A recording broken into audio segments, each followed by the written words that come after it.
শ্রদ্ধার ঘরের বাইরে কান পেতে কি শুনছে রিমা, এদিকে অভয় বা কি বলছে শ্রদ্ধাকে। সো হ্যালো গাইজ, আশা করি প্রত্যেকে খুব ভালো আছেন। তো চলুন কথা না বাড়িয়ে শুরু করি ভাগ্যরেখা ধারাবাহিকের 269 নম্বর পর্বের এক্সপ্লেনেশন। শুরু করার আগে একটা কথা বলতে চাই, যারা আমাদের চ্যানেলে নতুন অবশ্যই আমাদের চ্যানেলটি সাবস্ক্রাইব করে দিয়ে পাশে থাকা বেল আইকনটি অন করে দিবেন। সো ভিউয়ার্স, শুরুতেই আমরা দেখতে পাই শ্রদ্ধার ফ্রেন্ড অভয়কে নানানভাবে অপমান করে যাচ্ছে, কারণ অভয় শ্রদ্ধার কথা বিশ্বাস করে না, সব সময় ওকে মেন্টালি টর্চার করে এবং মনে করে ও সব সময় ভুলভাল বকে। তাই সে শ্রদ্ধাকে বলছে, কেমন লোকের সাথে তুমি সংসার করো, যে মানুষটা তোমাকেই বুঝে না। তার চেয়ে ভালো হবে তুমি ওকে ছেড়ে চলে আসো, দরকার নেই তোমার এ বাড়িতে থাকার, চলো তুমি এখনই আমার সাথে চলে যাবে। তখন শ্রদ্ধার শাশুড়ি বলে, আমার বাসায় এসে আমাদের সামনে আমার ছেলেকে অপমানিত করছে, তোমার এত বড় সাহস হয় কি করে। তখন আমরা দেখতে পাই শ্রদ্ধার ফ্রেন্ডকে বলছে, তুই চুপ কর, আর একটা কথাও তুই বলবি না। তখন থেকে তুই অনেক কথা বলে ফেলেছিস, যেটা মুখে এসেছে সেটাই বলেছিস। শ্রদ্ধা তখন আরো বলে, তুই আমার ফ্রেন্ডের মতো থাকবি, জানি তুই আমার খুব ভালো ফ্রেন্ড, তবুও তোর কোনো অধিকার নেই আমার সাংসারিক জীবন নিয়ে কথা বলার। তখন শ্রদ্ধার ফ্রেন্ড বলে, কেমন হাজবেন্ড তোর, যে কিনা তার বাচ্চার কাছ থেকে মাকে 6 বছর দূরে রেখেছিল, আজকে তার হয়ে তুই সাফাই গাচ্ছিস। তখন শ্রদ্ধা বলে, হ্যাঁ দূরে রেখেছিল, তাতে কি হয়েছে, এই 6টা বছর ও নিজে পরিশ্রম করে ওর বিজনেস দাঁড় করিয়েছে, ও আমাদের সন্তানকে মানুষ করেছে, আর তুই এগুলা কখনোই বুঝবি না। সবচেয়ে বড় কথা হচ্ছে ও আমার খুব ভালো একটা হাজবেন্ড ওয়াইফের মধ্যে টুকটাক এতটুকু ঝামেলা হতেই পারে, এটা আমি কখনো বড় করে দেখি না। ও আমার বিপদে সবসময় আমার পাশে থেকেছে, আমাকে সাহায্য করেছে, আমি ওকে ভীষণ ভালোবাসি। আর হাজবেন্ড ওয়াইফের মধ্যে সামান্য ভুল বোঝাবুঝি হতেই পারে, এটা স্বাভাবিক, কিন্তু আমি চাই না এই সামান্য বিষয় নিয়ে অনেক বড় কিছু করতে। ও আমাকে যেটাই বলুক, যেভাবেই রাখুক, আমি ভালো আছি, তাই আমি চাই না নেক্সট তুই এই বিষয় নিয়ে কোনো কথা বল। তুই আমার বাসা থেকে এখনই বেরিয়ে যা, আর কোনোদিন যেন আমি তোকে এই বাসায় না দেখি। তখন আমরা দেখতে পাই যাওয়ার আগে শ্রদ্ধার ফ্রেন্ড বলে, ঠিক আছে চলে যাচ্ছি আমি, তবে মনে পড়বে তোর আমার কথা। এরপর আমরা দেখতে পাই শ্রদ্ধার ফ্রেন্ড রাগ করে সেখান থেকে চলে যায়, এবং অভয় শ্রদ্ধার উপর রাগ দেখাতে থাকে এবং বলে, কি মনে করেছো ফ্রেন্ডের সামনে আমার সাপোর্ট নিয়ে দুই একটা কথা বললেই আমি শান্ত হয়ে যাব? মোটেও না। এরপর অভয় শ্রদ্ধাকে রুমে এনে দরজা লাগাই দেয় এবং নানানভাবে অপমান করতে থাকে।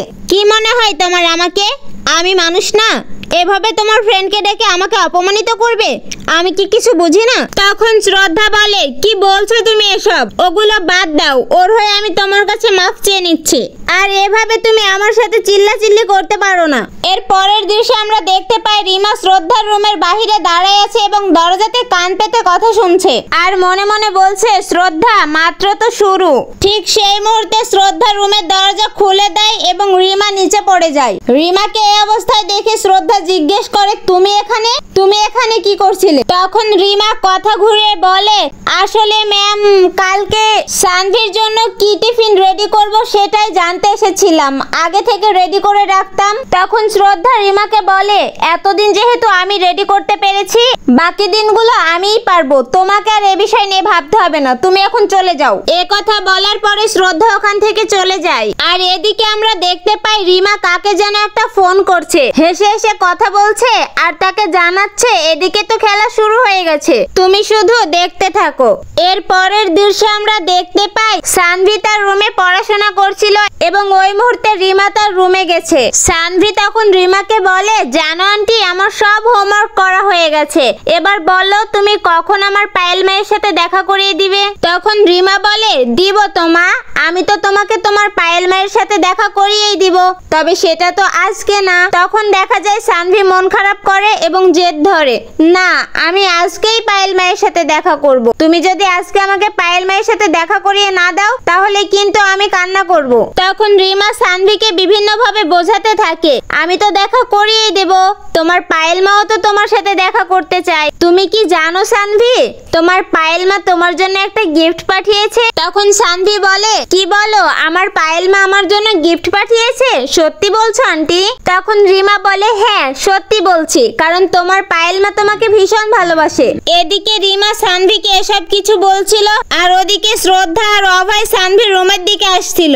এরপর আমরা দেখতে পাই রিমা সানভিকে বলছে, তুমি কি দেখতে চাও তোমার পায়েল মা তোমার জন্য কি গিফট পাঠিয়েছে? তখন সানভি বলে, হ্যাঁ আমি দেখতে চাই আমার পায়েল মা আমার জন্য কি গিফট পাঠিয়েছে। রিমা তখন বলে, এই যে দেখো, তোমার পায়েল মা তোমার জন্য খুব সুন্দর একটা পায়েল পাঠিয়েছে।